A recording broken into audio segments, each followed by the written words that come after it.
Buongiorno, ben ritrovati, buona domenica, siamo in diretta come sempre, in primo piano la cronaca, parleremo anche di politica, ma in primo piano un fatto avvenuto questa mattina intorno alle 7 a Vicenza, dove è scattato l'allarme in una banca, la Crédit Agricole. Sul posto si sono precipitati i carabinieri, polizia, tutti indossavano giubbotti antiproiettili. Sul posto anche il questore di Vicenza Dario Sallustio. I reparti speciali della polizia sono entrati nell'edificio di Vicenza Ovest per ispezionare i sotterranei dell'istituto bancario dove era appunto scattato l'allarme. L'intera zona è stata blindata, tutto era bloccato proprio per permettere le operazioni delle forze dell'ordine ed è arrivata proprio qualche minuto fa la notizia che è stata trovata vuota dai poliziotti la sede del Crédit Agricole di Vicenza. Nessuna persona è stata trovata all'interno dell'edificio, ma sono stati trovati segni di un tentativo di sfondamento del muro in un garage sotterraneo dello stesso edificio. I banditi hanno provato dunque a forzare uno sportello bancomat della banca, ma non sono riusciti nemmeno in quello. Sono comunque riusciti a dileguarsi prima dell'arrivo di polizia e carabinieri. Dato il cessato allarme, le strade e la zona sono state riaperte alla circolazione intorno alle 11 del mattino. Dunque banditi che hanno tentato prima, come avete sentito, di sfondare il muro di questa banca, non riuscendoci, hanno tentato di far saltare in aria un bancomat e non sono riusciti nemmeno in quello, poi sono fuggiti. Ovviamente indagini in corso da parte delle forze dell'ordine che stanno cercando di risalire tramite anche alle telecamere di videosorveglianza agli autori di questo tentato colpo. Ed ora andiamo invece a Padova. Già ammonito dal questore un mese fa, un uomo di 74 anni è stato arrestato dalla polizia di Padova per aver continuato a minacciare la compagna di 25 anni più giovane di lui e a cercare di farle ritirare la denuncia che aveva presentato alla magistratura. L'uomo 30 giorni fa, aveva impedito alla donna di utilizzare il telefono per chiedere aiuto, l'aveva minacciata con un coltello da cucina, terrorizzandola e costringendola a fuggire in strada. Gli era stata notata da alcuni passanti che avevano chiesto l'intervento della polizia. Ieri la donna ha contattato il poliziotto della squadra mobile che ne aveva raccolto la prima testimonianza in forte stato di agitazione e in lacrime. Gli ha detto di non voler più procedere alla denuncia, ma il poliziotto ha capito che si trattava di una richiesta d'aiuto. Dopo essere stata nuovamente rintracciata al telefono, la donna ha ammesso che il compagno era in quel momento presente in casa, lasciando intuire di essere stata aggredita un'altra volta. Mentre l'agente è rimasto al telefono con lei, altri colleghi si sono recati nell'abitazione della coppia, hanno trovato la donna ancora in lacrime con forti dolori al costato e alla testa, un livido al braccio. È stata accompagnata all'ospedale Sant'Antonio, dove le è stato diagnosticata una frattura ad una costola con una prognosi di 21 giorni. L'uomo, che ha ammesso davanti agli agenti di averla strattonata e colpita alla spalla, a suo dire a scopo educativo, è stato condotto in questura e sottoposto alla misura precautelare della custodia in carcere dopo la convalida dell'arresto. Questa dunque la notizia. Ed ancora cronaca, ci spostiamo da Padova a Venezia, in provincia di Venezia, esattamente a Pramaggiore, dove una donna è rimasta bloccata nel proprio appartamento per il fumo dell'incendio di un'automobile divampato nel box interrato ed è stata tratta in salvo dai vigili del fuoco. È successo dopo la mezzanotte a Danone Veneto, all'interno di una piccola rimessa di 2 unità abitative di 2 piani e 8 appartamenti. I vigili del fuoco arrivati da Porto Gruaro, Motta di Livenza, Mestre e Pordenone con 2 autopompe, un'autobotte, 2 autoscale e 16 operatori hanno iniziato le operazioni di spegnimento dell'auto e del box, evitando l'estensione del rogo alle palazzine, oltre ovviamente a portare in salvo la donna. Sul posto anche un'ambulanza del 118. Le cause dell'incendio sono al vaglio dei tecnici, dei vigili del fuoco e dei carabinieri. Il garage è stato posto sotto sequestro. Le operazioni di bonifica sono terminate intorno alle 6:30 di questa mattina. Ed andiamo avanti, torniamo a parlare della tragedia di Giulia Cecchettin, le ultime ore di vita di Giulia in 52 foto fatte da Filippo Turetta e gli audio dei messaggi che la ragazza aveva inviato al suo ex. Sei uno psicopatico, mi fai paura. Giulia mentre prova un cappottino a quadretti, Giulia assorta sulle scale mobili, Giulia al tavolo del fast food. Le ultime ore di Giulia Cecchettin in 52 scatti compulsivi fatti dal suo killer Filippo Turetta, che in maniera quasi avida di particolari immortala il pomeriggio dell'11 novembre trascorso al centro commerciale Nave de Vero a Marghera. Le foto sono state divulgate dalla trasmissione Pomeriggio 5 News di Mediaset in onda su Canale 5. Le foto sono state estrapolate dal cellulare del 22enne di Torreglia, che è in carcere a Verona per l'omicidio aggravato dalla premeditazione e dalla crudeltà della giovane laureanda di ingegneria. Mentre Filippo è sempre sorridente, quasi un ghigno ostentato il suo, Giulia ha un volto più pacato, forse stanco per quegli ultimi giorni di studio prima della laurea o semplicemente forse stanca per quelle foto continue, ma di sicuro ignara del tragico destino che si stava per consumare. Sono le sue ultime ore, si vede la prova di alcuni vestiti, il cellulare in mano forse per mandare l'ultimo SMS alla sorella Elena. Si vede una ragazza che aveva tutta una vita davanti, una dolcezza infinita, strappata da un suo coetaneo che per giorni forse aveva studiato come immobilizzarla e che poi l'ha uccisa barbaramente e gettata in un canalone, dandosi poi alla fuga.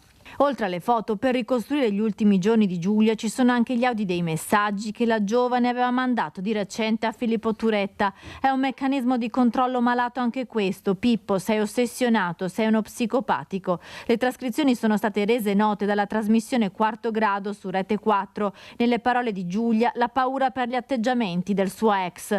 Non ti rendi conto, mi controlli continuamente, mi controlli. Un paio di volte ti sei fatto trovare dove ero io senza che te lo dicessi. Guardi, ciò che faccio, ci sono cose che voglio tenermi per me perché mi spaventa quello che potresti fare. Parole che dopo quanto è accaduto sembrano una premonizione.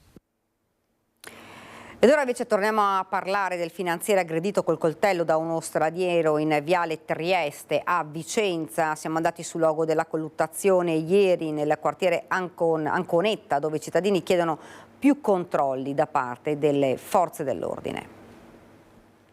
Le ferite riportate giovedì dal sottufficiale della Guardia di Finanza durante la colluttazione con uno straniero armato di coltello in Viale Trieste fortunatamente si sono rivelate di modesta entità. I calci e i pugni al collo e alla schiena mentre il militare era a terra hanno comportato una serie di traumi giudicati guaribili in 2 settimane. Sarebbe potuto andare molto peggio se i colpi inflitti con una lama di 15 cm impugnata dal marocchino di 38 anni fossero andati a segno. Il militare, che si trovava fuori servizio, era intervenuto a seguito degli schiamazzi dello straniero all'interno di un bar. L'uomo infuriato stava dando in escandescenza spaventando gli avventori. Un evento drammatico che ha spaventato anche i cittadini del quartiere Anconetta. L'episodio per me è preoccupante, anche perché ho visto che la zona è movimentata da personaggi particolari. È stata una fortuna perché insomma ne sta messo a posto qualcosa, perché io non so come che poteva finire cose se non che fosse stata una persona che con coraggio. C'è un finanziere come un carabiniere, come un poliziotto, come un agente di pubblica sicurezza, anche se sei in civile, insomma sei sempre. Non so dirti se lui già lo conosceva da prima, perché so che aveva dei precedenti, però. Loro, anche quelli in borghese, se c'è qualcosa, vedi che intervengono, perché sono persone, insomma, fanno il suo ruolo e lo fanno anche bene, che purtroppo a volte sono da soli, si trovano magari con più persone, dunque non riescono a volte a difendersi del tutto. Insomma, comunque è una fortuna che chi è fuori servizio, nonostante tutto, hanno sempre il suo compito di pubblica sicurezza. Ecco, è un bene, un plauso veramente a questa gente. E anche per noi donne, quando chiudiamo anche alla sera, magari adesso d'estate no, perché le giornate sono lunghe, però anche d'inverno ci troviamo che magari chiudiamo noi il bar e la tabaccheria, ci troviamo che non c'è nessuno che un po' ci potrebbe tutelare, quindi anche un giretto magari o dei vigili o un giretto di una macchina, non so, di qualche altra forza dell'ordine non sarebbe male. Servono più sicurezza, più battute, certamente, anche telecamere. E io dico sempre le pene certe, e purtroppo quando succede qualcosa poi li vedi subito in giro. Ecco, sicurezza e forze dell'ordine, a tutto andare. Un fatto gravissimo, manca il controllo del territorio e la valutazione che accomuna le forze di minoranza in Consiglio Comunale sul tentato omicidio del finanziere. È un segnale preoccupante che non va trascurato, dicono. Problemi di degrado, spaccio e consumo di droga si stanno diffondendo in tutta la città, in zone che fino a pochi mesi fa erano pulite da questo punto di vista. Un finanziere che interviene in un bar per sedare una rissa rischiando di essere accoltellato a morte è un fatto gravissimo.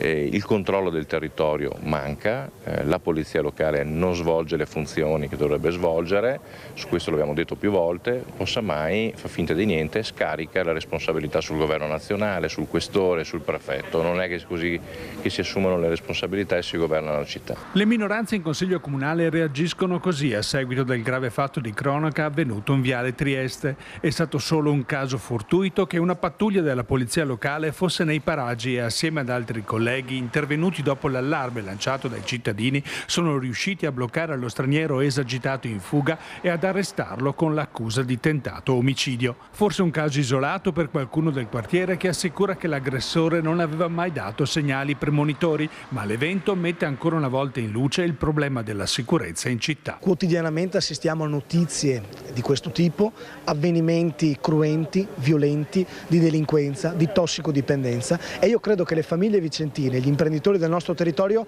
siano arcistufi.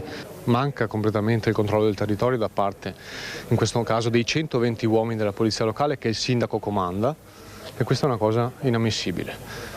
Dovrebbe chiuderla e smetterla con questa farsa dei vigili di quartiere che non portano a nulla e utilizzare al meglio i suoi uomini, senza trovare scuse che mancano forze di polizia dello Stato, che mancano uomini alla questura e carabinieri. Queste sono solo scuse perché mancavano anche a noi. Vicenza è da tempo che sta soffrendo sotto il profilo della sicurezza e dell'ordine pubblico. Siamo di fronte a una situazione che ha superato da mesi il carattere dell'emergenza e si sta costruendo come definitiva. Microcriminalità del dilagante, baby gang, mancato presidio del territorio, sta facendo pagare ai cittadini un prezzo pesante. Il presidio fantasma a Campomarzo dei vigili urbani, il mancato terzo turno dei vigili urbani significa andare in una direzione che non vuole tutelare la città per la sicurezza e l'ordine pubblico, bensì vuole sorvolare sul problema e non considerarlo nella sua ampia gravità. Ed ora invece andiamo a Nervesa della Battaglia, dove c'è stata l'inaugurazione del monumento al milite ignoto alla presenza del principe Filiberto di Savoia, contestata dalla minoranza in Consiglio Comunale. Ce ne parla subito il nostro Lucio Zanato. Lucio, buongiorno. Daniela, buongiorno ai telespettatori di Antena 3, sono con Alessio Trentin che è vice sindaco di Arcade ma anche organizzatore, uno degli organizzatori di questa cerimonia. Lo vedete tra l'altro nella divisa di Guardia d'Onore. Allora intanto spieghiamo chi sono le Guardie d'Onore e cosa c'entrano con i Savoia. La Guardia d'Onore è la più antica associazione d'arma combattitistica d'Italia, è nata nel 1878 e il suo ruolo è quello di fare il picchetto d'onore alle tombe dei sovrani d'Italia, al Pantheon di Roma e nelle altre sepolture temporanee che ci sono. E non è una cosa folcloristica, voi dipendete dal Ministero della Difesa? Noi certo siamo inquadrati nel Ministero della Difesa come appunto associazione d'arma, al pari di tutte le altre, ovviamente poi c'è un ordine graduatorio diverso e il nostro incarico è quello di tenere sempre vivi i valori di risorgimento, unità nazionale e patria. Ecco, cosa c'entra questo con l'inaugurazione e la realizzazione di un monumento al milite ignoto qui al Sacrario di Nervesa? Nervesa perché noi siamo la delegazione di Treviso e il motivo per cui abbiamo scelto di inaugurare un monumento al milite ignoto dalle Guardie d'Onore dell'esercito tuttora che avevano preso parte alle campagne, inizialmente quelle risorgimentali fino ad arrivare alle guerre mondiali. Il milite ignoto rappresenta per noi il massimo sacrificio da onorare, perché tutti i soldati di tutte le appartenenze d'arma sono identificati nel milite ignoto appunto quelli che non hanno un monumento, un sacello cui rendere omaggio e cui anche le stesse madri non hanno una tomba dove portare i fiori, non hanno avuto, perché il Milite Ignoto esiste da più di 100 anni, dove portare i propri fiori ai propri figli caduti e dispersi.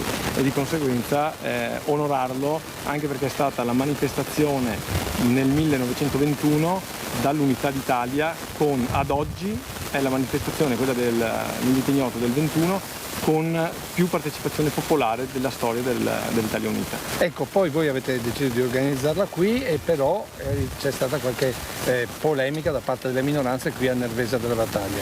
Oggi ve le aspettavate una manifestazione, una contromanifestazione? Allora, io parlo anche in questo caso un po' di esperienza da vice sindaco. Le minoranze devono esserci e devono fare un'opposizione costruttiva, non devono fare un'opposizione distruttiva, soprattutto su temi che dovrebbero unire totalmente il Paese in ogni sua frangia, come quelli dell'unità nazionale, dei valori di patria e del Milite Ignoto, che è il sacrificio di tutti per la nostra libertà e per la nostra identità nazionale. La storia non può essere riscritta e non può essere nascosta. La storia dobbiamo studiarla e valorizzarla, soprattutto nei lati positivi che hanno contraddistinto la nostra civiltà. Detto questo, oggi, appunto perché le polemiche erano abbastanza sterili e superficiali, non c'è stata nessuna contestazione. Ecco, ma la contestazione di avere il principe Emanuele Filiberto di Savoia qui, a che pro? Cioè voi perché l'avete chiamato? Come ha spiegato poi durante i discorsi anche il principe, il legame con Casa Savoia è indissolubile sia con i luoghi della Grande Guerra, dove è stata decisa la linea del Piave dal suo bisnonno, sia con il Milite Ignoto, perché ricordiamoci che il Milite Ignoto a Roma è all'Altare della Patria. L'Altare della Patria è il più importante monumento sabaudo della dinastia Sabauda che ha unito l'Italia, perché è il monumento nazionale a Vittorio Emanuele II, padre della patria. E lì il re Vittorio Emanuele III, dopo la fine della Prima Guerra Mondiale, volle celebrare il Milite Ignoto con la più alta massima devozione, mettendolo appunto sotto la statua equestre del primo re d'Italia e di conseguenza facendo diventare quel monumento l'Altare della Patria, che ancora oggi a tutte le cerimonie nazionali è onorato. Lucio, allora, noi abbiamo... diciamo che da oggi in poi c'è un... Lucio, noi sentiamo Sì, dimmi. No, male diciamo perché forse ci sono dei problemi con il microfono. Ecco, comunque volevo solo dire questo, che noi da oggi praticamente Nervesa ha anche un suo monumento al Milite Ignoto, però sentiamo cosa ha detto ai nostri microfoni il principe Emanuele Filiberto, poi in linea allo studio. Delle contestazioni al suo arrivo qui. Io non ne ho viste, dunque io adoro sempre le contestazioni, vi dico perché. Perché le contestazioni sono come i leoni di tastiera, quelli dietro, sono sui giornali, allora ci sono, non so, le opposizioni che devono contestare, fa un grande polverone, i giornali ne scrivono anche solo sulla contestazione più che su, diciamo, quello che veramente siamo venuti a fare, e poi io non la vedo la contestazione, anzi io sono sempre felice perché voglio trovare il momento di poter parlare con queste persone e capire perché devono discriminare una persona che è nata nel 72, che ha un cognome sì importante, ma che viene qua per rendere omaggio. Che cos'è questo? Dunque io li ringrazio, ecco, e li saluto e spero vederli la prossima volta quando verrò a dare i defibrillatori che grazie agli ordini dinastici abbiamo potuto comprare ieri e che metteremo nelle piazze qua. Ovviamente ulteriori particolari rispetto anche a questa cerimonia nel corso di questa sera, nel corso del nostro telegiornale di Treviso.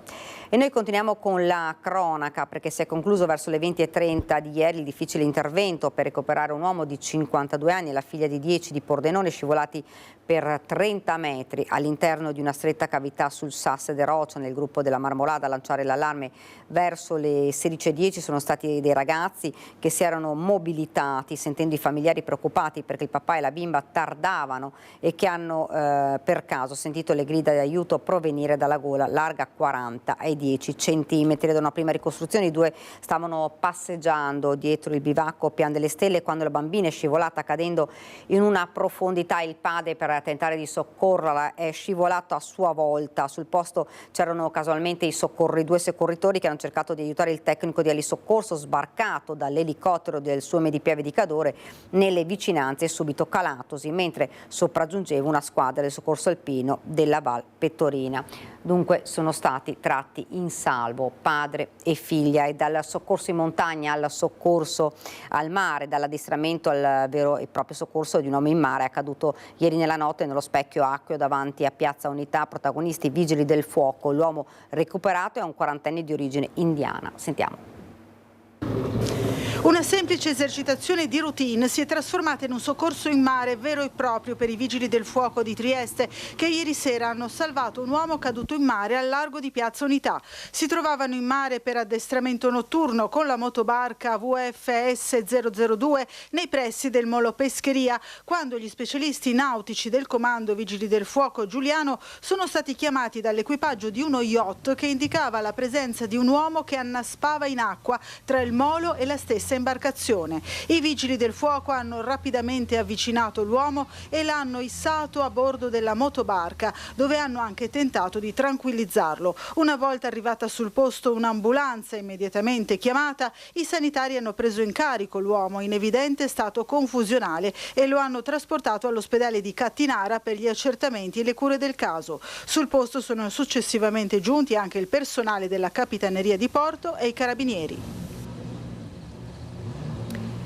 Ed ora la tragedia nell'isola in Portogallo. Un'onda anomala ha travolto e ucciso una psichiatra di 28 anni che viveva a Padova, davvero scioccata la comunità.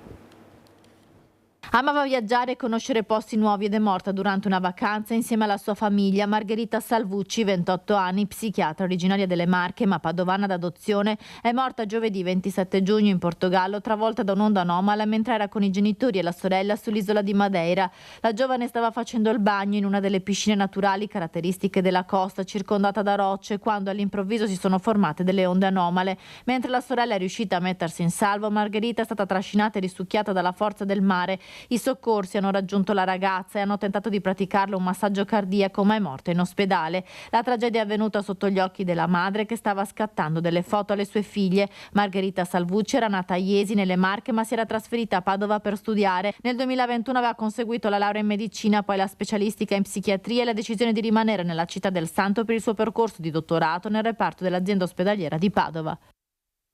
E continuiamo con la cronaca, ma ci spostiamo in provincia di Treviso. Rivolge un appello alla magistratura, alla famiglia di Cimadolmo che si è vista incendiare l'abitazione la notte tra sabato e domenica scorsi. Il piromane non è sottoposto a nessuna misura e il timore è che tenti ancora di far loro del male. Quello che non è successo domenica non vorrei che succedesse in un'altra giornata. Questa è la mia preoccupazione. È trascorsa una settimana dal drammatico incendio che ha distrutto le 2 auto ricoverate sotto questa tettoia in via Roma a Cimadolmo, per poi propagarsi a una porzione di abitazione di proprietà della famiglia dell'imprenditore Cadamuro. E sebbene il presunto responsabile del rogo doloso, un socio in affari 81enne di Cadamuro, sia stato individuato e denunciato grazie ai filmati delle telecamere di videosorveglianza, nei suoi confronti non è stata adottata alcuna misura. In casa quella notte c'erano la figlia dell'imprenditore Giorgia con il marito e i 2 bambini che dormivano nella stanza al primo piano lambita dal fuoco e che adesso temono di essere nuovamente presi di mira. Purtroppo la persona frequenta il paese come nulla fosse successo e quindi ci è capitato a tutti noi di incrociarlo per strada, di vederlo al bar, leggersi il giornale, di conseguenza noi temiamo per la nostra incolumità, ma in realtà anche per gli abitanti del paese, perché il soggetto ha comunque dei figli grandi, maggiorenni da un bel po', e non vediamo nessun tipo di controllo. Il soggetto è indagato per violazione di domicilio e incendio doloso, appiccato alle 2 del mattino ben sapendo che in casa c'era qualcuno e prendendosi tutto il tempo necessario, come dimostrano le registrazioni delle telecamere. 15 minuti.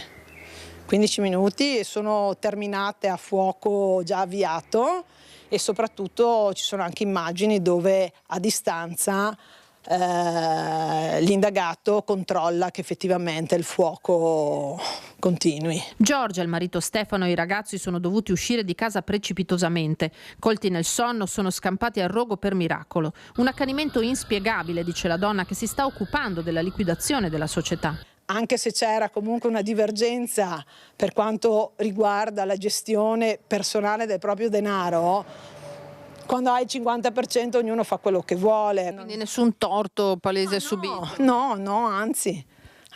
È un appello alla giustizia quello che la famiglia rivolge. Speriamo che arrivi insomma una misura cautelare, perché non è possibile, non è concepibile, e faccio anche fatica a spiegare a dei bambini che in Italia sappiamo già che una persona di una certa età non va in carcere. Come tornare alla normalità sentendosi nel mirino? Qui, da quella drammatica notte, ogni minimo rumore fa sussultare. Io ho una settimana che non dormo di notte.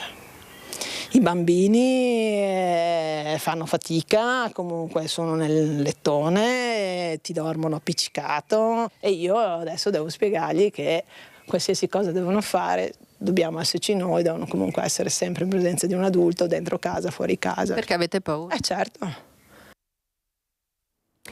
Ora ci fermeremo qualche istante di pubblicità, però subito dopo parleremo col direttore generale dell'ULSS 2 Francesco Benazzi per parlare sia del pronto soccorso, degli accessi a volte insomma presi d'assalto, il pronto soccorso dai cittadini, ma anche di questo caldo africano e del piano dell'aiuto proprio a favore degli anziani. Pubblicità e poi torniamo nuovamente in studio.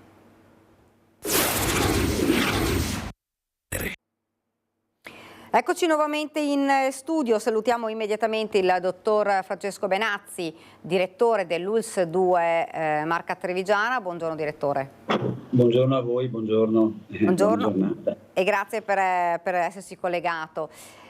Direttore, insomma, torniamo a parlare di uno dei problemi che insomma, abbiamo anche affrontato nei nostri telegiornali, che è quello del pronto soccorso, dove l'affluenza a volte è importante perché ci sono anche un accesso, diciamo, a volte di persone che potrebbero magari attendere e andare dal proprio medico e invece insomma vengono in pronto soccorso, creando magari anche poi qualche coda in più.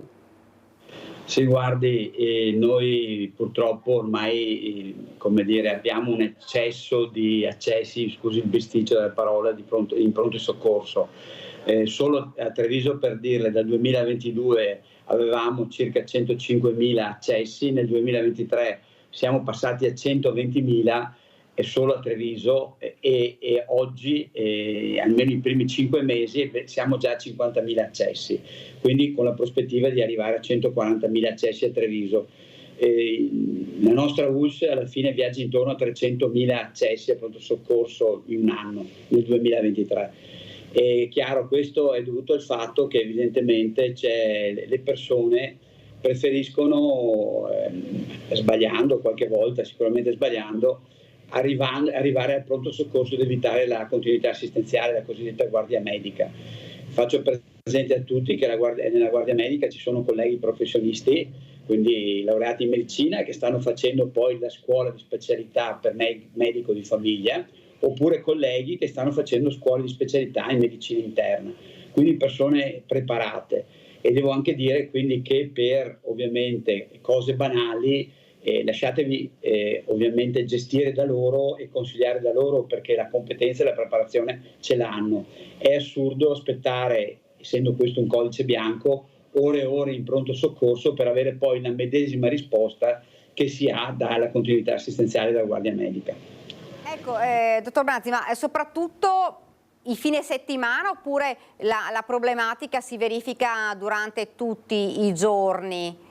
Allora sì, guardi, diciamo che abbiamo dei picchi il fine settimana, soprattutto d'inverno. Ecco, nel mese i mesi dove noi siamo, diciamo, il pronto soccorso è meno accessi, sono sicuramente il mese di agosto. Gli altri, perché la maggior parte delle persone sono in ferie e quindi ovviamente non arrivano al pronto soccorso.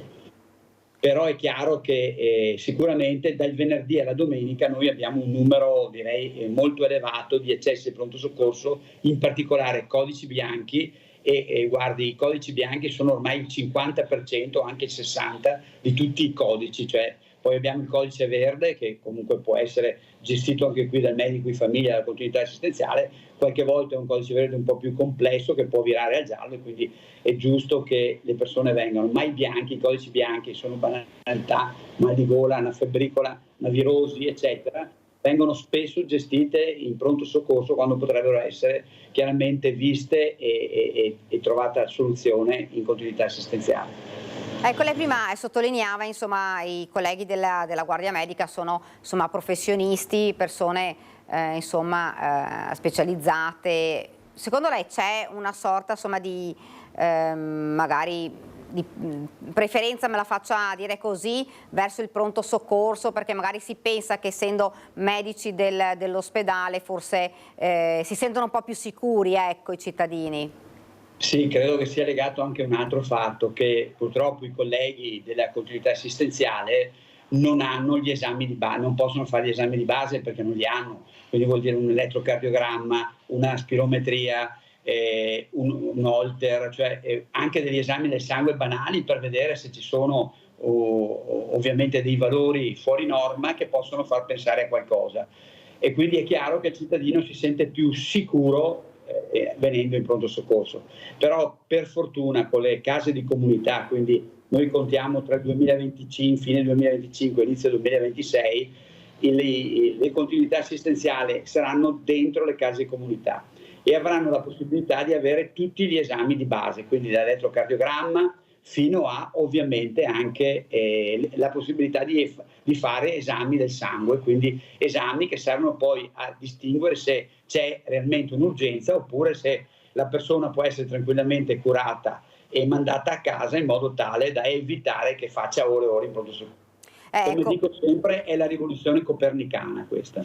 Ecco, appunto, come stava dicendo lei prima, il fatto, insomma, di avere un accesso di numerosi codici bianchi crea non solo, insomma, una coda e tempo da attendere, ma poi comunque crea problemi anche ai medici, perché poi comunque sono codici che vanno smaltiti e ci sono magari codici più importanti a cui devono prestare maggiore attenzione, ecco.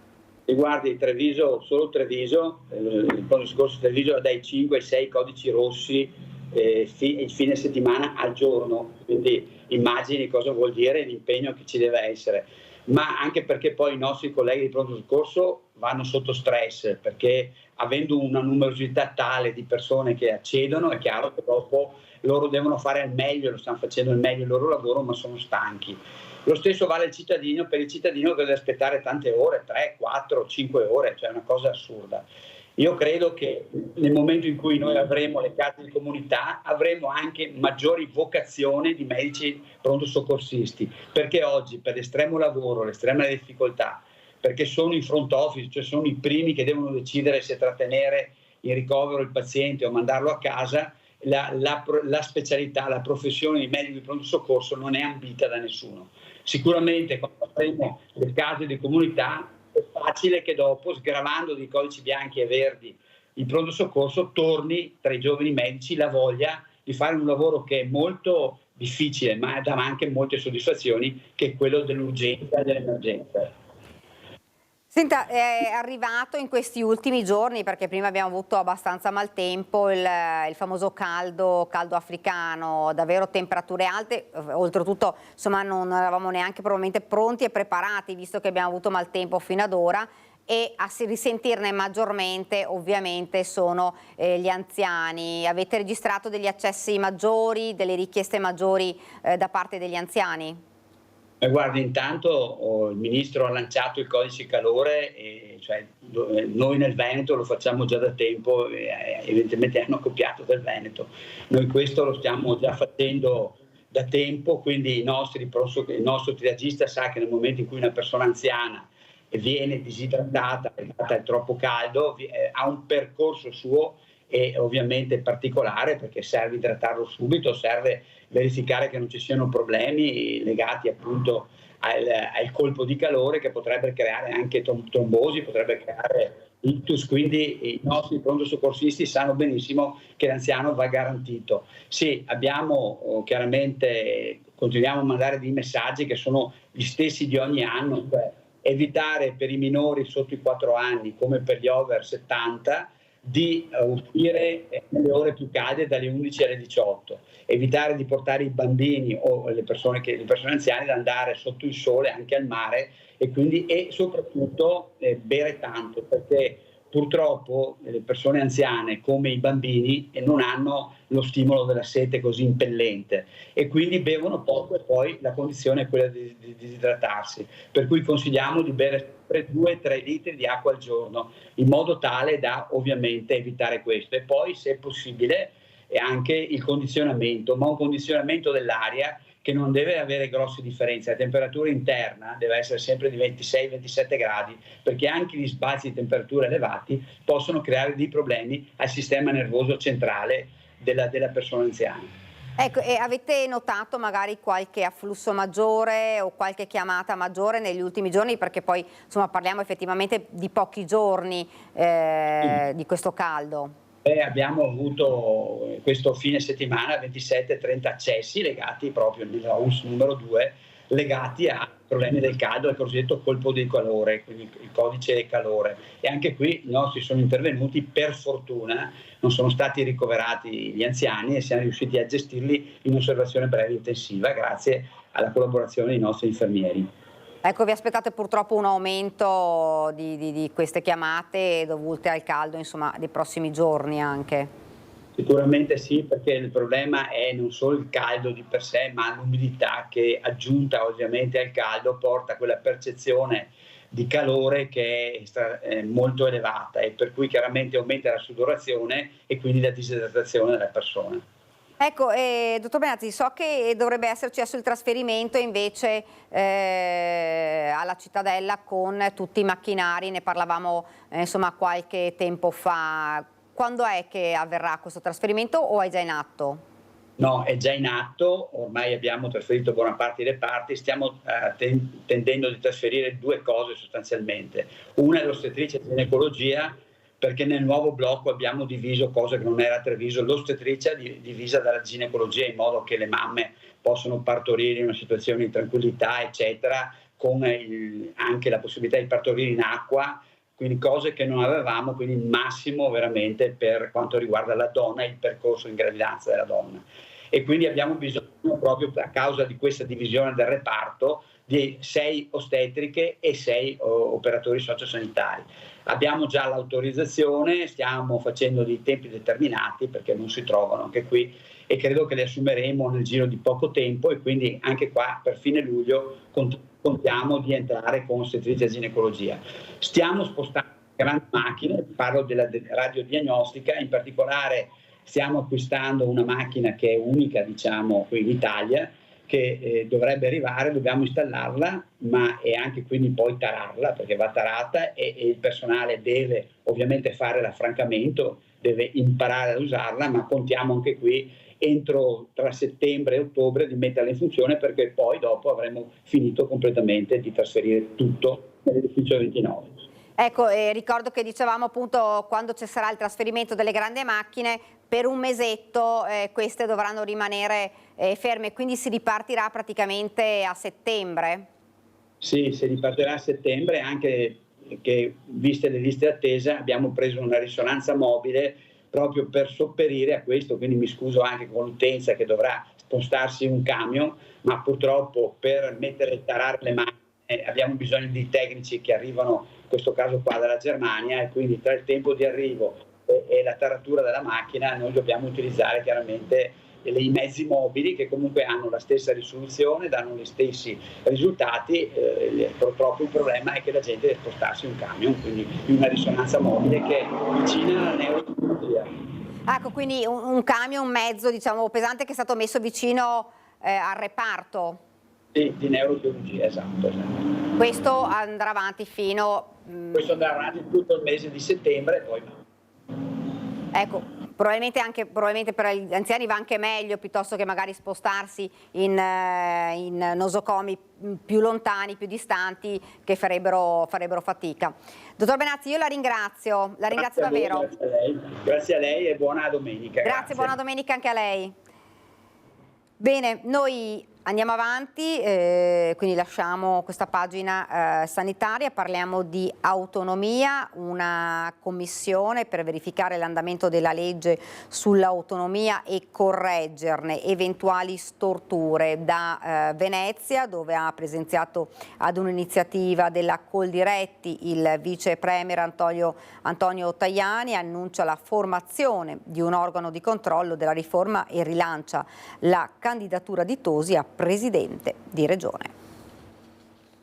In Consiglio nazionale del giorno 8 presenterò questa proposta per dar vita ad un gruppo di lavoro per verificare mese per mese come procede l'applicazione dell'autonomia, a partire dai LEP, quindi se ci sono delle storture noi faremo in modo che le storture vengano eliminate. Nel giorno in cui con la pubblicazione in Gazzetta Ufficiale l'autonomia diventa legge dello Stato, il vicepresidente del Consiglio Antonio Tajani sbarca a Venezia ribadendo la volontà di formare un osservatorio nazionale per evitare eventuali storture nell'attuazione della riforma. Leader di Forza Italia, Tajani deve fronteggiare sul tema più di un malumore all'interno del suo partito. Senza la definizione dei LEP e i soldi per finanziarli e la linea, non potranno partire i negoziati tra Stato e Regioni. Da oggi c'è anche il ministro Tajani che ha lanciato il progetto di un osservatorio sull'autonomia. Hai avuto modo di chiedergli di che cosa si tratta? No, ma penso che tutto sia utile purché si parli di autonomia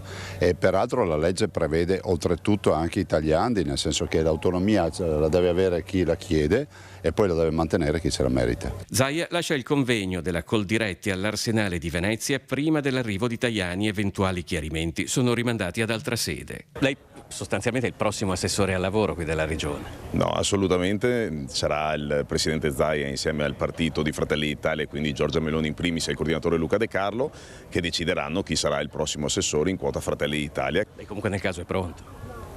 Come tutti gli uomini di Fratelli d'Italia noi siamo sempre pronti. Luca Spavanetto di Jesolo è subentrato in consiglio regionale al mestrino Raffaele Speranzon dopo la sua elezione in Parlamento e oggi è tra gli esponenti più quotati di Fratelli d'Italia a sostituire Elena Donazzanna all'assessorato al lavoro. Ma il centrodestra veneto in realtà sta già guardando al dopo Zaia, al candidato presidente per le prossime regionali. Ogni forza politica metterà sul tavolo delle discussioni i nomi che ritiene vincenti e poi si troverà un accordo possibile. Noi i nomi li faremo, non è che nascondo quello che ho detto. Uno dei nomi che sarà Flavio Tosi. Il messaggio di Tajani agli alleati appare chiaro. Mentre Lega e Fratelli d'Italia polemizzano, Forza Italia è al momento l'unico partito del centrodestra ad avere un candidato certo e spendibile per la presidenza della regione. Non è una corsa a vincere il candidato. Poi vincere il candidato e perdere le elezioni non mi pare una grande speculazione. È meglio magari rinunciare al candidato e vincere le elezioni. Ed ora torniamo a parlare delle 3 studentesse di Vicenza e di Venezia che si sono rifiutate di sostenere l'esame orale per il voto basso che avevano preso, secondo loro, voto basso che avevano preso nel test scritto di greco, e quindi avevano deciso questa forma di protesta studentesca, che sono state promosse con un punteggio però basso. Fra l'altro, insomma, lo stesso ministro ha chiesto i controlli e un'ispezione per verificare questi esami, per capire se effettivamente la valutazione era una valutazione anomala. Ora è intervenuto anche la rete degli studenti perché queste studentesse sono state definite, tra virgolette, ribelli. Etichettare qualsiasi forma di disobbedienza come un comportamento da condannare è la stessa base di pensiero che porta a vietare le manifestazioni, a reprimere il dissenso o la libertà di stampa, all'appiattire le voci di dissenso e indirizzo che ha caratterizzato caratterizzato fino ad ora il governo in carica. Lo dichiara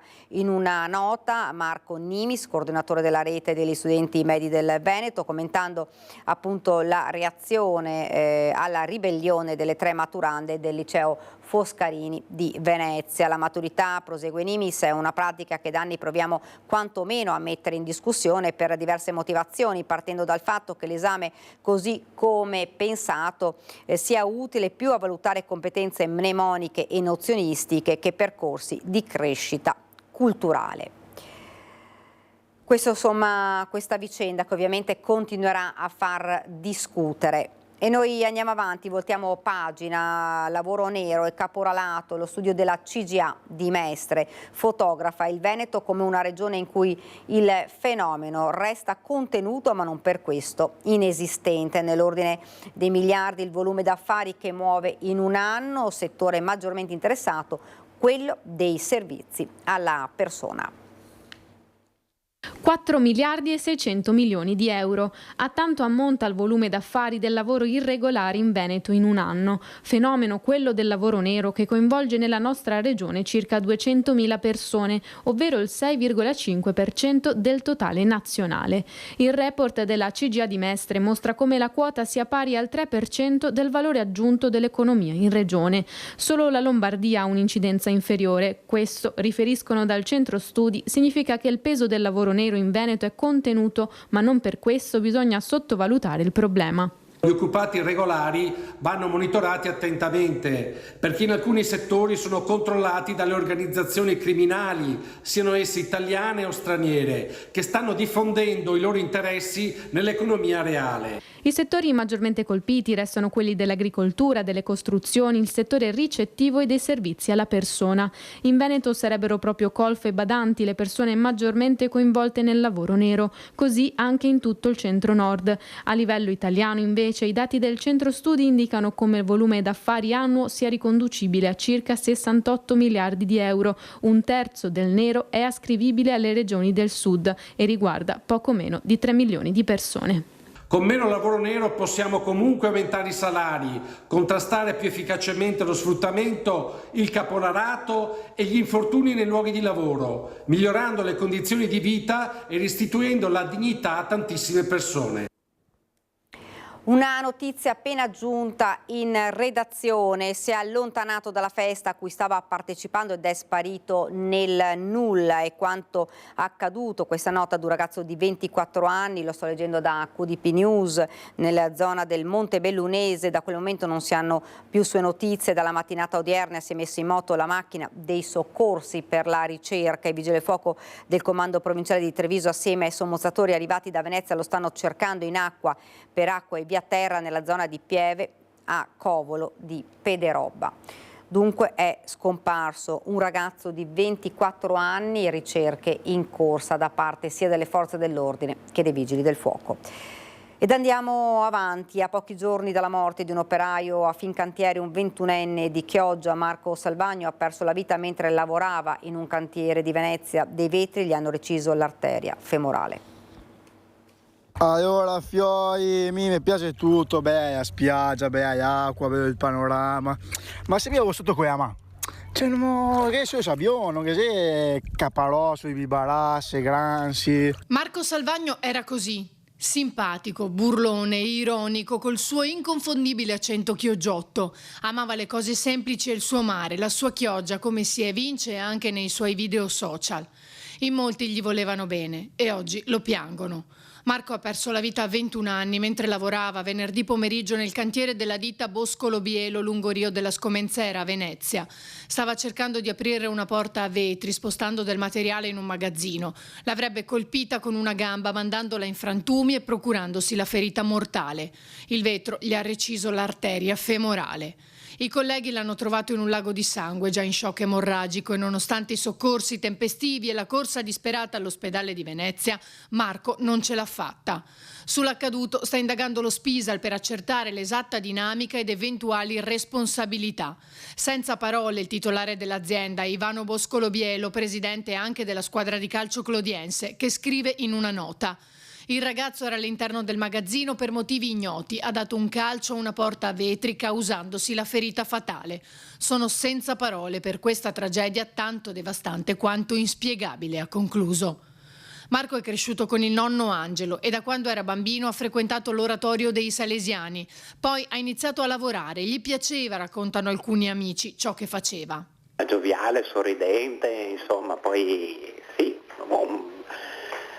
era un buon ragazzo affezionato all'ambiente nostro, ecco, perché comunque ha vissuto qui fin da bambino, ecco. Aveva tante passioni, il calcio, il mare, le scorribande in barca con gli amici. Un amante del calcio, infatti frequentava anche lo stadio Ballarin, era presente anche alla festa della promozione in Serie C, insomma, amante della vita e dello sport, insomma. Un'altra vittima nel giro di poco tempo per la città di Chioggia. C'è stato un periodo bruttissimo, se vi ricordate, con il rogo, l'incidente stradale. Sembra una città veramente che sta subendo, diciamo, duri colpi, insomma, ecco, di perdite importanti, insomma, per la collettività. E un'altra vittima nell'azienda di Boscolo Bielo. 6 anni fa, infatti, un 13enne aveva perso la vita schiacciato da un muletto dopo essersi introdotto abusivamente nel piazzale della ditta. Ancora sconosciuta la data del funerale di Marco, che potrebbe svolgersi entro i primi giorni della prossima settimana. Continuiamo con la cronaca, ci spostiamo a Padova, rapina una donna a pochi passi dalla stazione ferroviaria e poi aggredisce i poliziotti, arrestato un 26enne nigeriano, avviate le pratiche di espulsione e richiesto un daspo di 5 anni dalla città. Ha rapinato una donna in pieno giorno sotto gli occhi dei passanti, l'aggressione a pochi passi dalla stazione di Padova ieri nel tardo pomeriggio. Le volanti della questura impegnate in un controllo del territorio hanno notato una giovane donna con il volto sanguinante e molto agitata che chiedeva aiuto sbracciandosi. Agli agenti ha raccontato che pochi secondi prima era stata rapinata da uno straniero che si era allontanato in monopattino. La donna voleva acquistare del metadone, ma lo straniero gli ha strappato di mano i soldi e le ha sferrato un pugno in faccia. I poliziotti, grazie alla descrizione precisa fatta dalla vittima, hanno rintracciato in via Foscolo un 26enne nigeriano che ha tentato di opporre resistenza aggredendo gli agenti. Lo straniero è stato bloccato, in tasca aveva i 20 euro frutto della rapina e una dose di marijuana. Il 26enne nigeriano è stato arrestato e portato in questura. È irregolare, così il questore ha disposto il trasferimento in un centro per il rimpatrio. È stata disposta anche la misura di daspo urbano della durata di 5 anni. E ci spostiamo in Friuli, furti nelle aziende, 3 persone arrestate, avevano rubato 5.000 contatori dell'acqua in Ottone. I carabinieri della stazione di Polcenigo e dall'aliquota operativa della compagnia di Sacile nell'ambito dell'operazione Nettuno hanno eseguito 3 misure cautelari in carcere messe dal GIP di Pordenone nei confronti di altrettanti soggetti resisi responsabili di svariati furti aggravati in ditte della provincia di Udine e Pordenone.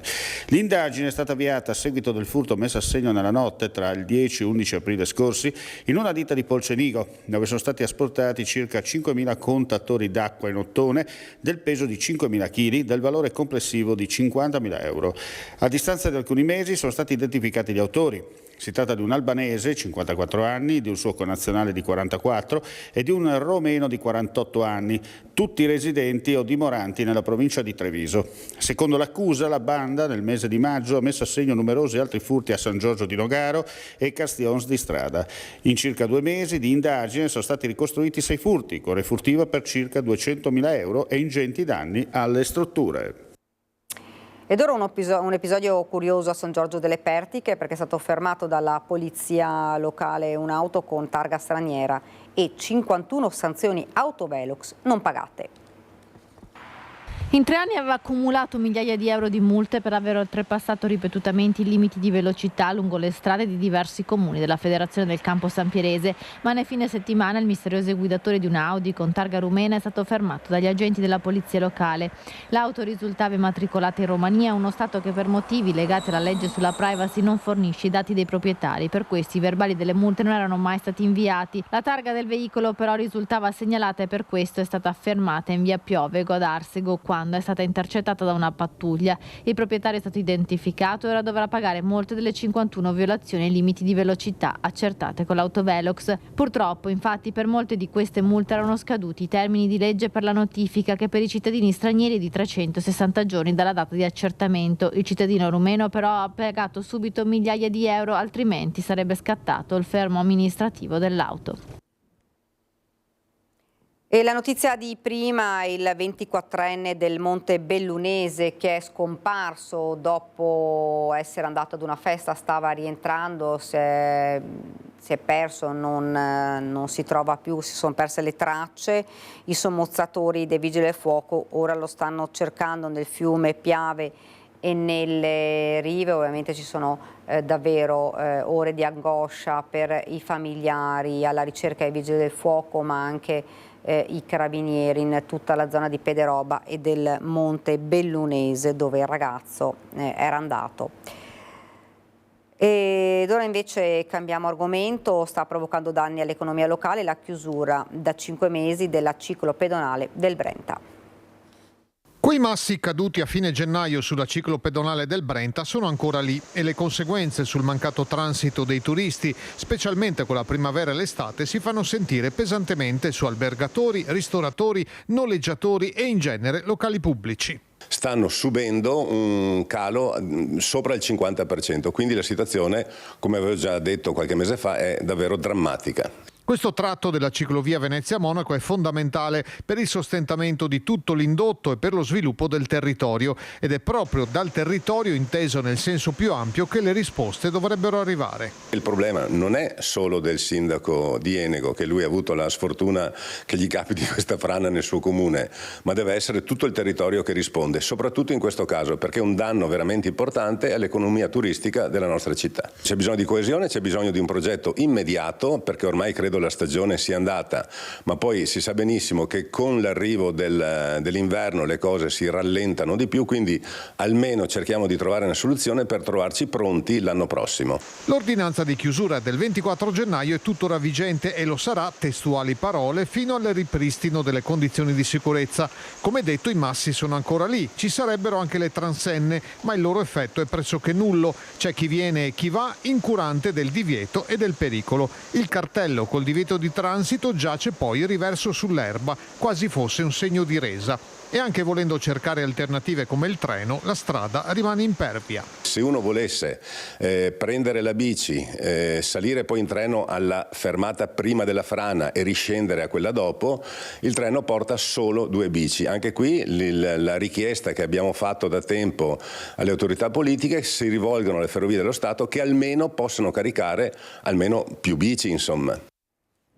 Ed ora Belluno, perché torniamo a parlare del servizio a chiamata Trillo, perché le proteste degli utenti, nonostante le rassicurazioni di Dolomiti Bus, non si placano. Siamo ritornati sul luogo del misfatto in piazza Vittorio Emanuele di fronte al Teatro Comunale per verificare a poco più di 2 settimane dalla entrata in funzione del servizio di trasporto pubblico a chiamata Trillo se questo servizio funziona oppure no. Le persone sono contente, soddisfatte? Quelle le frazioni, quelli meno tipo Sopracroda, Levego Nuova, quelli sono contenti. Qui in centro un po' meno. Tra i motivi dei disagi ci sono stati segnalati problemi per chi necessita della pedana per salire sul mezzo. L'autista chiarisce. La prenotazione viene fatta se è con carrozzina e viene l'Isuzzo che è la pedana per il disabile e non c'è nessun problema. Aspetta Trillo o l'autobus di linea? È normale, ma ho usato anche il Trillo. Che parere ci dà rispetto a Trillo? Bene, però ho notato che quando è in servizio, se alla fermata c'è una persona che fa la stessa tratta, che potrebbe usufruirle per le questioni di prenotazione e quant'altro, non lo caricano. E infatti di lì a poco ci siamo imbattuti proprio in una situazione simile. Buongiorno. Buongiorno. Antenna 3. La signora è prenotata? Ero prenotata, ma però non si trova il signore qua, non lo so. E quindi la signora riesce comunque a salire su Trillo o deve restare a terra? Deve restare a terra perché io non posso farla salire, mi spiace. A Accade ripetutamente, più volte al giorno, anziani lasciati alla fermata perché il loro nominativo non risulta fra i prenotati della corsa. Nel caso di oggi però la signora diretta in via Montegrappa aveva prenotato Trillo per rientrare a casa alle 11.45, ma a causa di un disguido il suo nominativo è stato indirizzato su un mezzo in transito alle 11.30 che, passato in via Vittorio Emanuele, si è fermato per qualche minuto ed è ripartito. Alla signora di 84 anni, carica di buste della spesa, non è rimasto altro che ricontattare il call center e non è stata impresa semplice. Rispondono? La musica.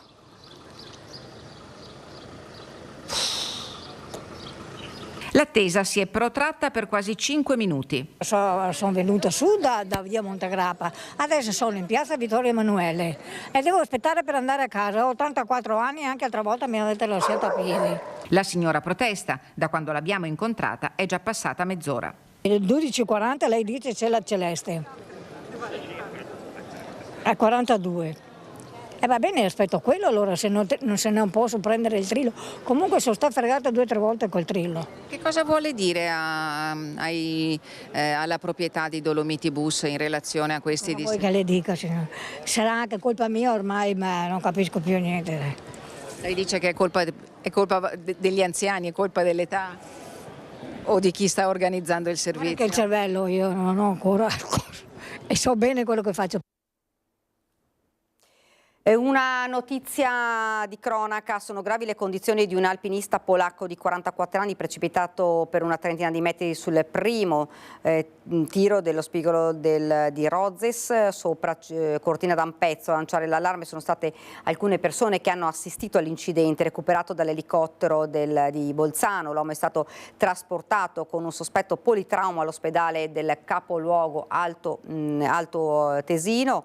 Una squadra invece del soccorso alpino della Guardia di Finanza di Cortina è poi salita incontro al compagno di cordata.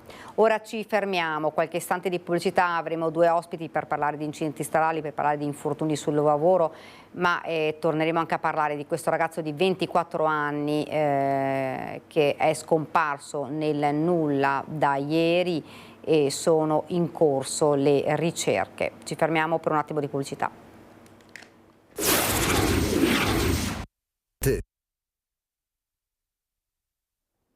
Siamo tornati nuovamente in studio, vi presento subito gli ospiti che ci hanno raggiunto, il sindaco di Spresiano Marco Della Pietra. Sindaco, buongiorno e buona domenica. Buona domenica a tutti. Romina Ceccato, presidente dell'associazione Alba, buongiorno. Buongiorno e grazie sempre.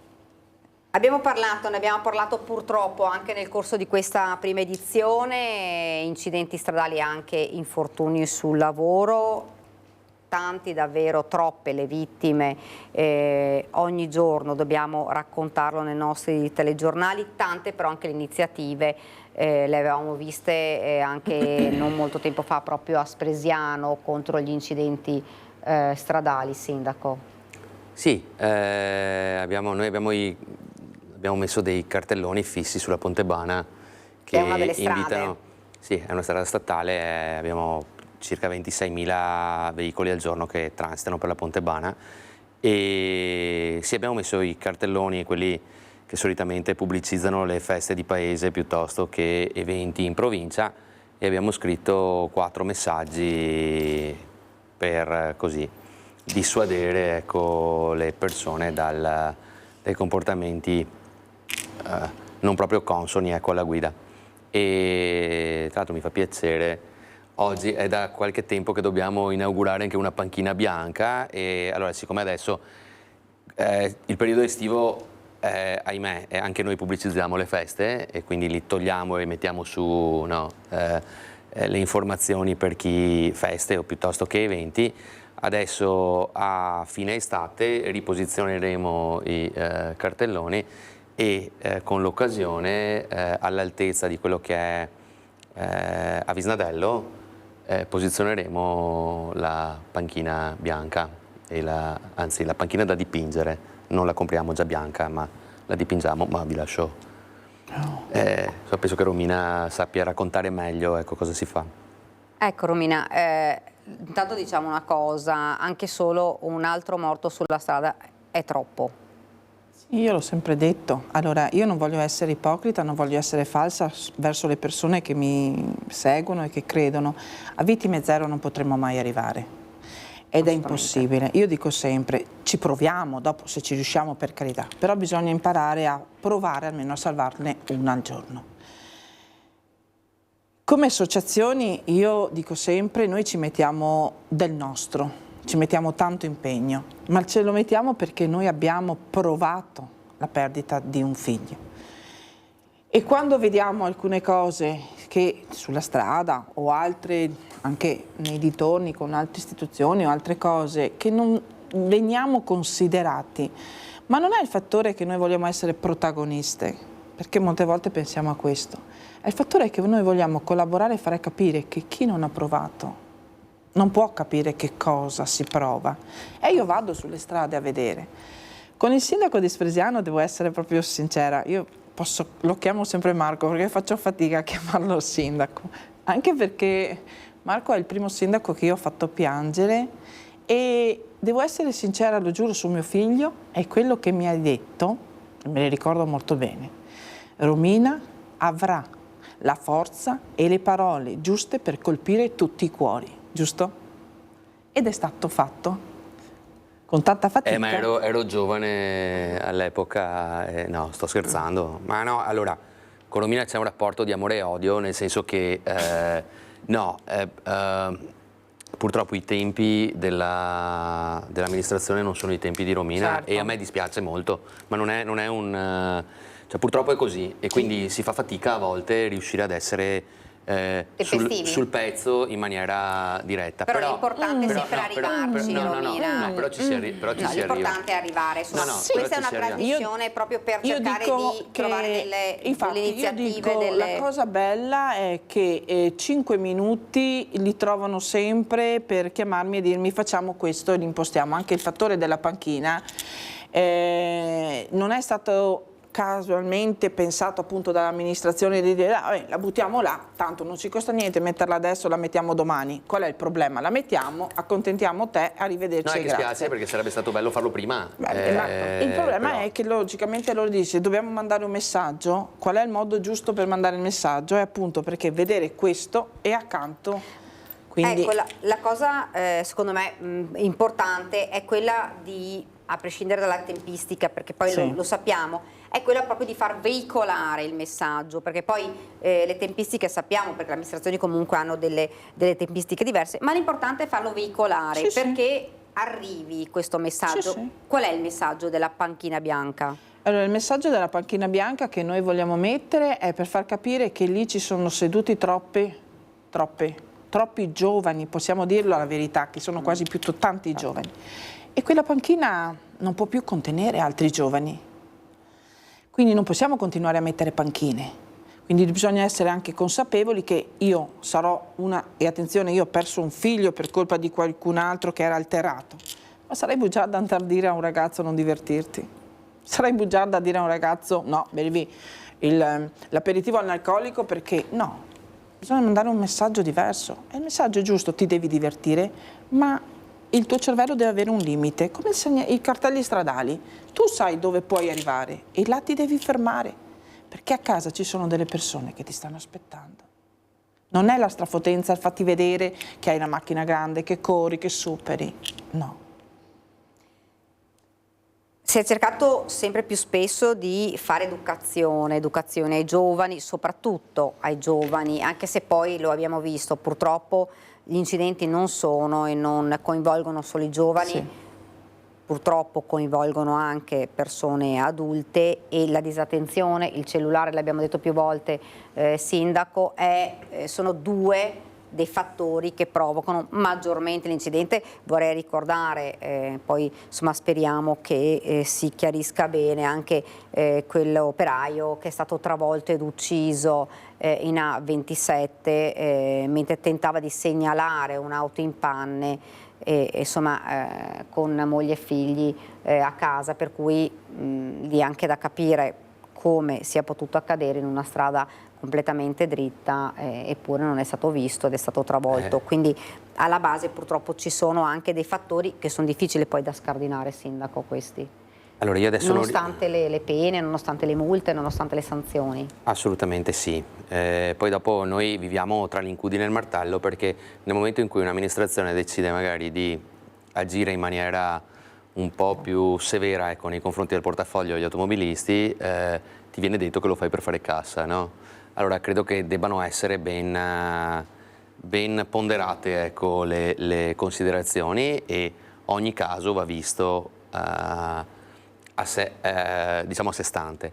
No, quello che volevo dire io è che non ricordo chi lo avesse scritto, era una psicologa che diceva che guardare il telefonino durante la guida è come se ci si mettesse una benda, ogni volta che lo si guarda proprio, una benda negli occhi, e per 100 metri si guidasse senza vedere la strada. Per cui quando tu dici io non voglio fare quello che sa, perché dopo ci saranno le indagini che sicuramente porteranno a sapere qual è la verità, però ecco, anche in una strada dritta, se uno perde il controllo, è un attimo sbandare. Quando è sbandato, poi rientrare è già tardi, per cui ecco, sì, il cellulare sicuramente è la prima causa di incidenti. Poi c'è l'alterazione psicofisica, come appunto diceva Romina prima, e anche lì però insomma, ci sono dei limiti, ma c'è anche la possibilità di fare a turno, che uno non beva, si va fuori, ci si diverte, oppure un taxi, insomma ce ne sono di possibilità. E guardate, io adesso sarò impopolare, estremamente impopolare, ma non mi interessa.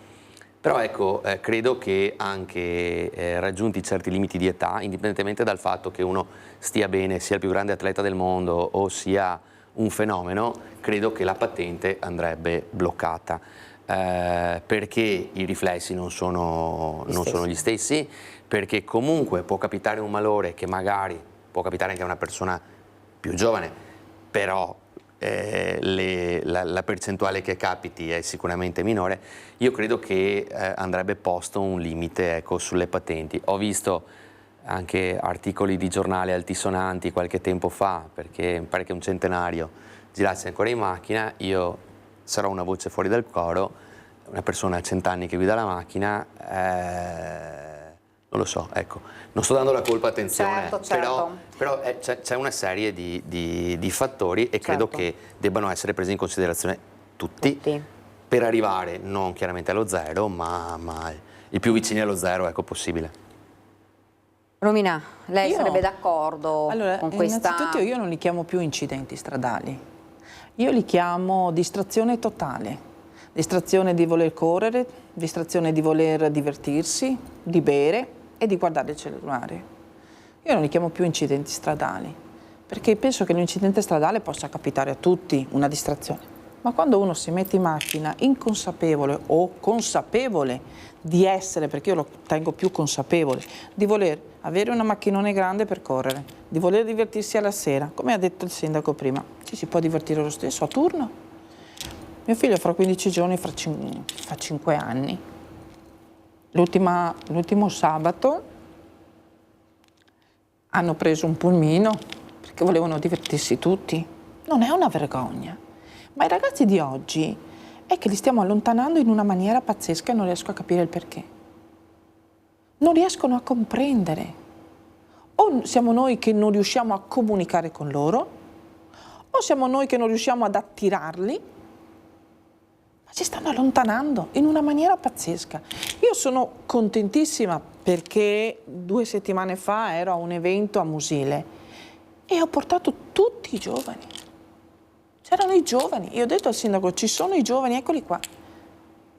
Però bisogna attirare loro per fargli parlare la stessa lingua che parlano gli altri, perché noi parliamo nella nostra, perché noi possiamo dire vai piano, sta attento, guarda che una volta non si faceva così, guarda che ma non siamo a una volta, le autovetture sono diverse, che basta poco, si vola, ci sono controlli, io non sono contro le autovelox, mancherebbe altro, non fraintendiamo quello che io dico, perché molte volte certe persone mi dicono ma tu dici, no, non fraintendiamo, io ti sto dicendo e lo dico in continuazione, l'autovelox mi rivela uno che è alterato? No. L'autovelox mi rivela uno che è sotto stupefacenti? No. Prima io ero fuori e ho ascoltato che uno ha preso una sanzione di multe perché il passato non ha pagato e magari poteva fare danni, ma a lui non gli interessava. Quindi io non sto dicendo che l'autovelox non è giusto, condivido quello che ha detto il sindaco, non facciamo di un'erba tutto un fascio, magari ci sono certe amministrazioni, e le ho sentite io con le mie orecchie, che dicono mi serve per far cassa, certe amministrazioni invece che li mettono all'opera. Ma io sono una anche di quelle, lo giuro su mio figlio, che ho detto che molte volte, l'ho detto anche a un giornalista, bisogna capire che, perché essendo alcune volte dentro, ci sono delle emergenze che magari non puoi sistemare la strada perché magari servono i soldi per mettere a posto la scuola. È una cavolata quello che volevo farle capire. I controlli, li abbiamo visto durante il fine settimana, ci mandano sempre il conto delle persone fermate, insomma ci sono durante soprattutto i fine settimana perché sono i 2 giorni ovviamente più allarmanti, preoccupanti per i giovani, ci sono, certo non è che le forze dell'ordine possono essere sempre ovunque, ma ci sono i controlli e purtroppo nonostante questo si riscontrano sempre tanti automobilisti trovati, come diceva anche il sindaco, come diceva anche lei, sotto l'effetto di alcolici. E cosa si può fare però di più? Si parla, e non sono neanche tanto giovani fra l'altro, non sempre sono giovani, però poi magari provocano l'incidente dove invece la vittima poi diventa invece un giovane. Bisogna sempre pensare che poi l'incidente fai male a te stesso, ma fai male anche ad altri. Io per esempio sarei anche molte volte, allora adesso è estate, hai voglia di andarti a divertire, ci sta, non diciamo no, hai voglia di divertirti. Quindi poi automaticamente anche le zone balneari invitano le persone ad andare, ma ci sta, è giustissimo, perché io dico, proviamo magari a fare diventare obbligatorio, che fuori dai obbligatorio, non facoltativo, perché io se sono alterato non vado a farmi la prova dell'alcol test. Certo. Cioè, sarei sciocco proprio. Me ne prendo la mia macchinina e vado via, rischiando. Allora, lo facciamo diventare obbligatorio. Secondo, io penso che si possa anche provare, visto che abbiamo tanti parlamentari qui vicino da noi che poi vanno anche a parlare nel governo, in Europa, adesso ce ne sono anche, e che noi li abbiamo votati, penso. Bene, allora io dico, perché non possiamo provare a portare una proposta che dall'Europa automaticamente, tanto le macchine sono quasi tutte straniere, non sono nostre, più o meno, bene, che venga inserito un alcol look, che sarebbe tu entri in macchina, come senti, non parte la macchina, non parte. Ma non vogliamo metterla solo sulle macchine che costano 100 e passa 1000 euro, perché tutti non ce le possiamo permettere. E quel ragazzo che non si può permettere prende magari la pandina che ha il papà. Certo. Proviamo a mettere un microchip come gli aerei, che quando superano una certa velocità sei segnalato, allora l'autovettura io ho sposato un tenente dei carabinieri, quindi non è che li sto difendendo, ma non arrivano, perché i posti sono chiusi, non arrivano.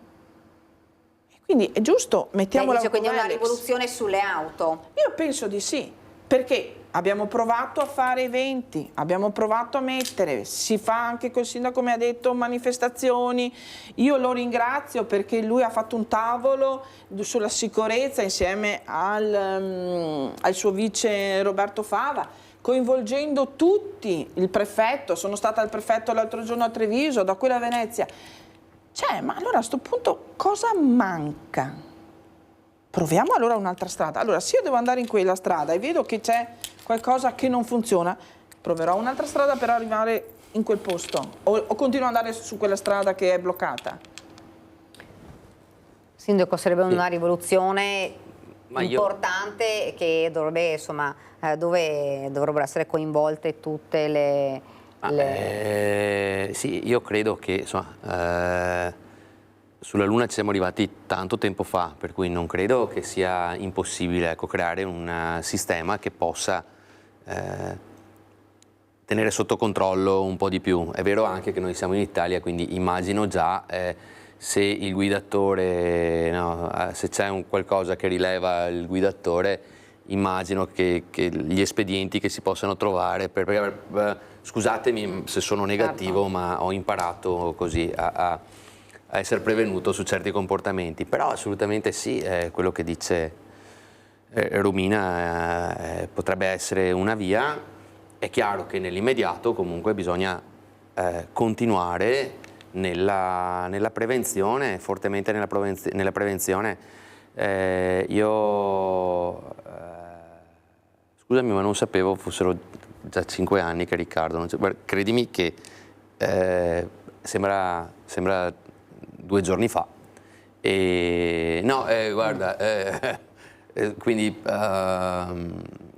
sì, immagino anche, ecco, come ti senti adesso e come ti senti sempre alla fine. Però stavo dicendo che il tavolo del quale parlava prima Romina è un tavolo assolutamente importante. Siamo penso la prima provincia che ha creato per un tavolo sulla sicurezza stradale e con un proprio logo anche, no? In modo tale che se il tavolo viene chiamato ci sia la presenza del tavolo, che è formato dalle associazioni intanto delle vittime, da altre associazioni, perché non sono solamente solo le associazioni delle vittime della strada, dall'azienda, dalle forze di polizia, dalle amministrazioni, dalla prefettura, quindi è un tavolo piuttosto ampio. È chiaro che anche il tavolo non è che risolva le cose così, no? Però quando c'è un coordinamento e quando si decide la strada da seguire in più attori, è chiaro che si riesce a fare un lavoro migliore. Adesso, tra l'altro, questa ve la do come novità, ci stiamo lavorando su, però anche con il centro studi probabilmente saremo inseriti in questo tavolo per fare la formazione a chi poi va, per esempio nelle scuole, a fare prevenzione. Quindi si sta creando anche un sistema dietro, perché non è affatto banale, ecco. No, certo. Romina, io vorrei spendere 5 minuti, perché si è parlato di 5 anni, per parlare di Riccardo, perché penso che sia doveroso ricordare ragazzi che non ci sono più come suo figlio, doveroso far capire a questi ragazzi quello che accade, quello che è accaduto e come diceva lei, una famiglia che aspetta a casa. Noi vogliamo veramente sperare che questo ragazzo di 24 anni sia vivo, che si sia addormentato, allontanato, sia a casa di qualcuno e che possa farsi sentire davvero presto. Vi ho detto, ricerche in corso in questo momento, lui da ieri non è più tornato a casa e quindi davvero speriamo che lui possa tornare a casa, perché dietro, insomma, a casa c'è una famiglia, Romina. E dietro ci sono delle persone che hanno dato una vita, che pensavano di vedere i sogni realizzati. Ma io sono convinta, e lo dico sempre, che Riccardo non è andato via per niente. Riccardo è andato via perché doveva darmi questa missione, quella di provare, adesso non ha rompiscatole perché lo so, quella di provare a regalare e a cercare che altre famiglie non provino lo stesso nostro dolore. 5 anni che io controllo la sua camera, 5 anni che guardo se arriva a casa, 5 anni che vado tutti i giorni a mettergli i fiori nuovi, perché penso che sia, e in questi ultimi 3 anni che gli dico: ma certo, sei un rompiscatto, perché ho avuto dei problemi di salute, ne ho tuttora, ma non mi pento, perché prima il sindaco mi ha chiesto come sto e gli ho spiegato. Ma io dico, e l'ho detto anche stamattina in cimitero, e glielo giuro su mio figlio che ho qua, stamattina gli ho detto a una signora che questa malattia che devo combattere, forse Riccardo non è stato lui a mandarmela, per mandare un messaggio ad altre persone, ad altre famiglie che vivono la mia stessa situazione, che non si può mollare, ma non per te, perché chi non c'è più, chi gli fa giustizia? Chi li ricorda? Chi li porta avanti i loro ricordi? Chi li fa vivere in continuazione dentro a casa tua? Perché loro non devono morire, sono già stati uccisi una volta. e noi dobbiamo portarli avanti. Regalare un sorriso a chi non trova 5 minuti. Perché sa, senza nulla togliere al sindaco, perché quello che penso lui lo sa, io lo dico. Perché quando ci sono le istituzioni, tutti quanti possono dirti quello che vogliono, ti dicono, ci sono un momento di votazioni, ti sono tutti attorno che... Ma poi noi siamo soli. È una battaglia... Noi siamo soli. Allora a me non mi serve che tu mi dici ci siamo. Perché a me quel ci siamo è dimostrato, deve essere dimostrato in un altro modo. Infatti. Brava. Anche solo un piccolo abbraccio e dire sì, ecco, oggi entri. Prima mi ha chiesto come si fa a arrivare ai giovani. Bene, noi abbiamo messo la panchina a San Donà di Piave e spero che l'amministrazione continui a aver voglia di collaborare come abbiamo già iniziato. E c'erano i ragazzi di quinta superiore. Sono arrivati tutti, no cappello, io gli ho detto scusate, guarda, mio figlio sarà qua a dire a mamma stai rompendo i coglioni anche a loro, vattene a casa. E hanno messo i capelli. È un bellissimo messaggio, noi stiamo per chiudere questa nostra prima edizione e la vorrei chiudere davvero con la speranza che questo ragazzo venga ritrovato, Romina, e che venga ritrovato soprattutto che stia bene. Posso dirgli io una cosa a questo ragazzo se magari ci ascolta. Ascolta, ti parla una mamma, torna a casa, qualsiasi cosa tu possa aver fatto, possa aver commesso. Noi genitori abbiamo bisogno di voi per andare avanti. Quindi ritorna da tua mamma e tuo papà. C'è una famiglia che ti aspetta. Grazie davvero, grazie Romina, grazie Sindaco, purtroppo tante le parole che si potrebbero dire, ma in questo caso... Meglio star zitti. Bisogna solo aspettare. Grazie davvero a Alberto Pivetta che ci ha seguito e ad Andrea Basso, i nostri registi di oggi, grazie davvero. L'appuntamento per questa nostra prima azione è domani, invece questa sera 19:30 il telegiornale di Treviso. Grazie, arrivederci.